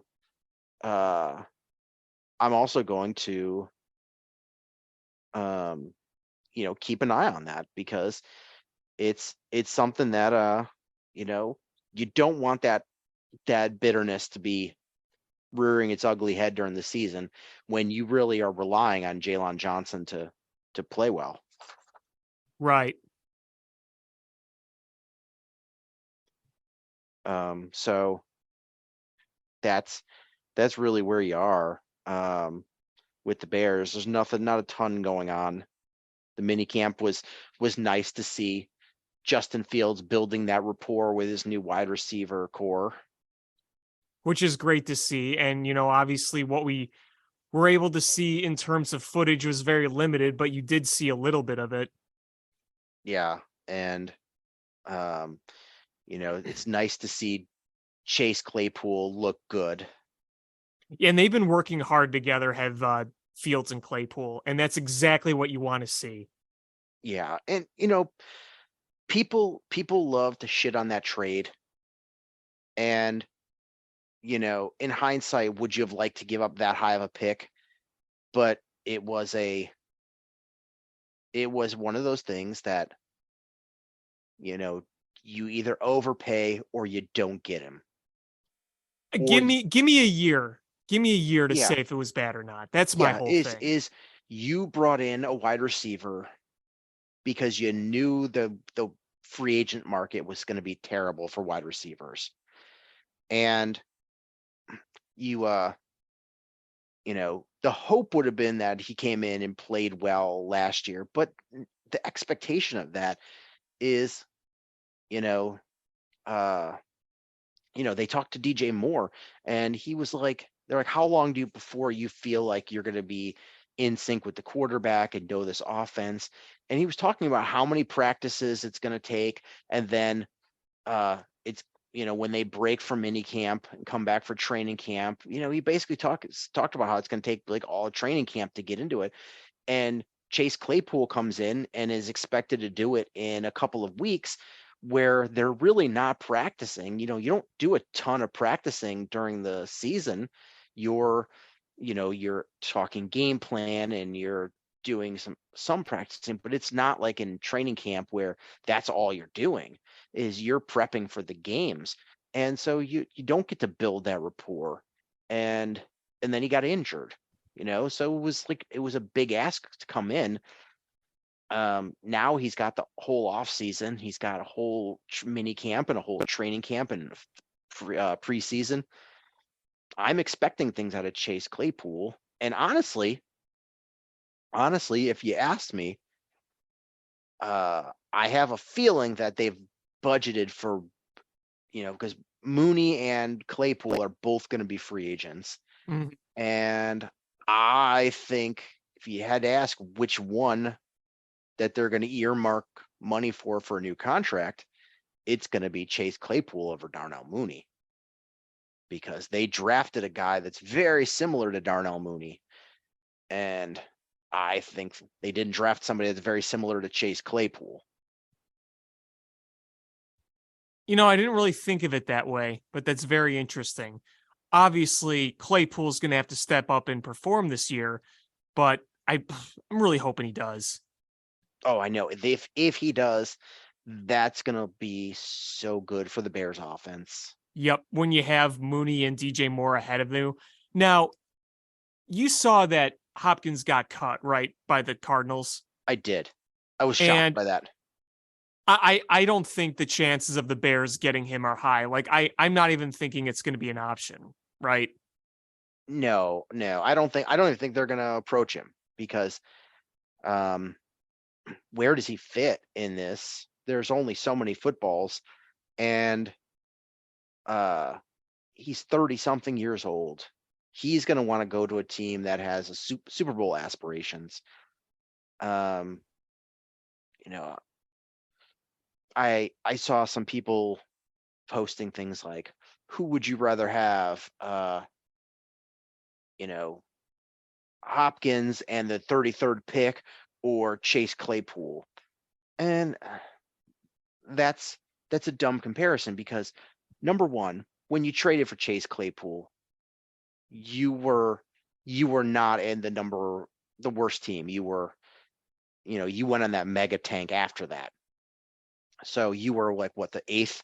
You would have been the eighth pick, and still it would have been a high second rounder, but the Packers were already offering, a few picks after you. So that was the going rate.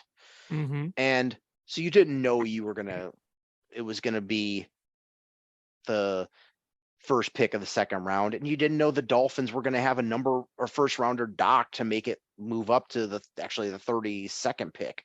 And you didn't know Hopkins was going to be cut. Like, you can't base things off of, decisions you made 6 months ago based off of information that became available today. Yeah, that's very true. Yeah. So, I mean, also, we don't know what Hopkins is going to look like. He's a 30-something-year-old wide receiver that's already had a PED suspension. Mm-hmm. He could be terrible. And yeah, it just doesn't seem like something Ryan Poles would want to even entertain. I don't think the Bears are going to make an offer at all.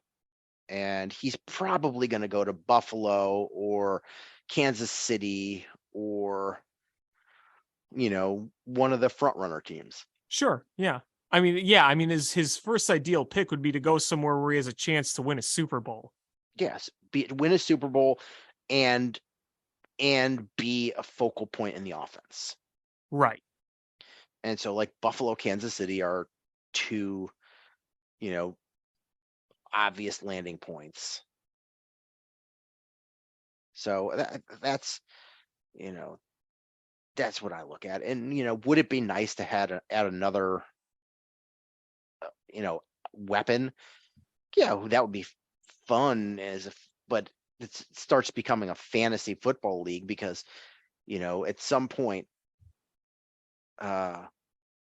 if Justin Fields doesn't throw for 400 yards in a game, you're going to have at least one wide receiver bitching every game. Mm-hmm. And you don't need that. You don't need that on your young quarterback. You need wide receivers that are working with him, not working for themselves. And it's like, I think they have the vision of what they have already. They're like, okay, listen, we have our guys. These are the guys we're trying to work with now. Our vision right now is with DJ Moore, Darnell Mooney, Chase Claypool, and others. So adding Hopkins into the mix would really just kind of, it would make you have to change a course of a vision you were already well underway working on.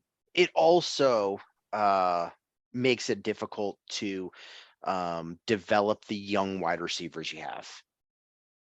You drafted a wide receiver this year, you drafted a wide receiver last year, and there's already going to be hard enough time having enough balls to go around. Adding Hopkins makes that even harder. Right. And I'm not shitting on him as a player. It just he needs to go to a win now team. Yes. One last thing I want to talk about with the Bears. And this might be too early to say this, but Memorial Day weekend, what is the threshold for statistics for Justin Field in year 3 for you to say successful or not successful? What are the milestones? Touchdowns, passing yards, touchdowns, interception. What milestone are you looking at? I'm going to say 27 touchdown passes and 3,700 yards, because I don't think that this year you're going to see him pass for 4,000 plus. I mean, he could get close, but I think 3,800 yards and high 20s touchdowns and say 10 interceptions, 10 interceptions. So if he would finish the year with, 3,751 passing yards, 27 touchdowns, 10 picks, and you won at least 6-7 games, I think, okay, there's a good building block there. How many Obviously, interceptions? 9 or 10. So 27 touchdowns. Last year would have put him in 1, 2, 3, 4, 5, 6, the 7th highest throwing touchdown passes. And 27 might even be a little high. 25 might be a bit more realistic, or maybe 24. 27 is very optimistic. I try to account for a few things. Assuming he plays 17 games is always assuming that. And, you play an extra game now, you play 17 games. And, there's also the matter too of, the ground game is going to be a big part of your offense. So, how many of these touchdowns you score, are they going to be running touchdowns, passing touchdowns? That's kind of one of the things you try to weigh here. But I think if you get between 24 and 27 touchdowns, I think that's pretty good. I'm going to go out there with, I want 2,600 passing yards. I'm sorry, 3,600. 3,200 passing yards, which is what Daniel Jones did last year. So 3,200 passing yards, and I would like 3,800 combined yards to air and running. I think that's doable. That would, and then touchdowns, I would like combined touchdowns. So running touchdowns and passing touchdowns. I think 28 or 29 combined touchdowns would be awesome, but I'm going to say 25 is my threshold. And just to be clear, I might have sounded a little contradictory there, but when I said touchdowns, I don't want to just include touchdown passes. I wanted to say both, just all scrimmage touchdowns. And I would like the interception rate to be under 2.3%, which would put him last year. Jalen Hurts was 1.3, Patrick Mahomes was 1.9, Josh Allen was 2.5, Joe Burrow was 2 even, Kirk Cousins was 2.2. So it would be about a Kirk Cousins interception range. And Aaron Rodgers was 2.2. That range I can live with. And then a quarterback rating of upper 90s. 96 I mean, that's plus. That all sounds reasonable and fair. I think those are doable. So now it is just got to go out there and do it. Yeah. And, you know, staying healthy too, that's going to be another thing. You know, that's as much as his running is a weapon. I want them to be reasonable about how often they do it, because the more he runs, completely agree. It's one thing when the play breaks down and he goes running, because in those instances, you're saving your ass. Yeah, and you're not going to take a huge shot because you're going to slide. I want to tone it down on the planned runs. But I agree completely. But honestly, I think with an improved offensive line, I think those rushing yards, you know, a lot of this year was running for his life and, you know, planned runs. But I think if you have an improved offensive line, you know, there's going to be opportunities where he's just like, hey, they gave me a giant hole, I'm just going to take it. Mm-hmm. You know, and if you see a gaping hole where you're like, without breaking a sweat and without taking a hit, I'm going to pick up 20 yards. Why wouldn't you? Sure. So, but I think staying healthy is important. And I think, you know, toning down the planned runs are a path towards that. Yeah. Was there anything else you wanted to talk about? No, I think I've said my piece, though there's one more note I forgot to make about the Cubs, and this is just something really quick I just want to get off my chest, like I've done with a lot of other things. Did you hear about that Billy Williams bobblehead thing? No. Yesterday, so Saturday's game, they gave out bobbleheads of Billy Williams. Okay. His number, they had number 1 on the back of his jersey. They didn't get his number right. Is there a reason, like, oh, he was the number 1, like, favorite? No. They just got it wrong. They sent out a letter apologizing. Oh, that's bad. One of your top 5 players ever. He's got a statue. He's in the Hall of Fame. His number is retired. That's like the second worst Chicago sports bobblehead story I've heard. What's the ever. first? Oh, this might be before you were cognizant of this, because you would have been little. Is they made an Anthony Thomas Bears bobblehead, and they didn't make him look like they made him have blackface with big fake like red lips. No. Yeah. Oh my God. Yeah. That's bad. You can Google it. The pictures are there. It is real bad. Like, that's legit bad. This is just stupid with Yeah. Billy Williams. That's embarrassing. The other one was just like somebody approved that. Somebody went, yeah. that's it. That's the guy. That's the one we're going with.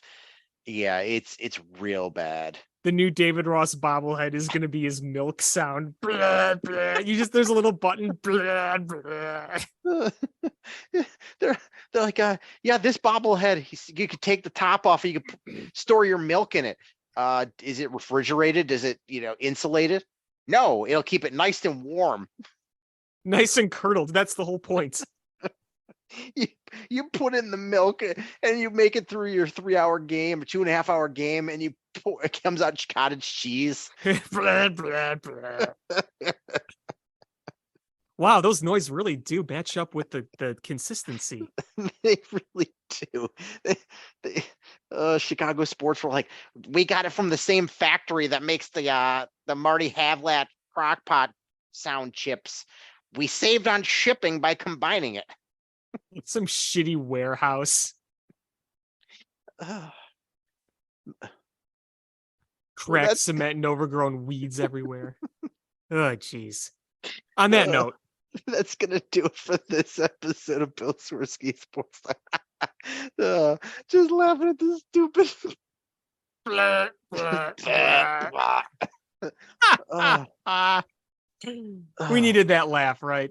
We did. It's the only thing that keeps us going sometimes. But that's going to do it for this episode of Bill Swerski Sports Talk Chicago. I want to thank everybody so much for listening. Please hit subscribe however you listen to podcasts, whether it's iTunes, Stitcher, YouTube, Google Play, Spotify, etc. Share this podcast with your friends. It's how we grow the show. Follow us on social media at Swerski Sports, Facebook.com/Swerski Sports, SwerskiSports.com, or ShyFanPat2 for Alex on Twitter, or AlexanderJPatCreative.com for all the cool stuff that Alex does. And again, thank you guys so much for listening. And until next time, bear down. Cubs win! What a lucky break! The good Lord wants the Cubs to win! We thank Ditka and God for all they have provided. Cubs win! Cubs win! Cubs win! Oh, I don't want her, you can have her, she's a Packer fan. She can't fit in my van. And she looks like number New Yorkers. Smoking crack is not legal on the plains. Bears 31 to -7. The Bears. Oh, when the Bears go bearing down, I wanna...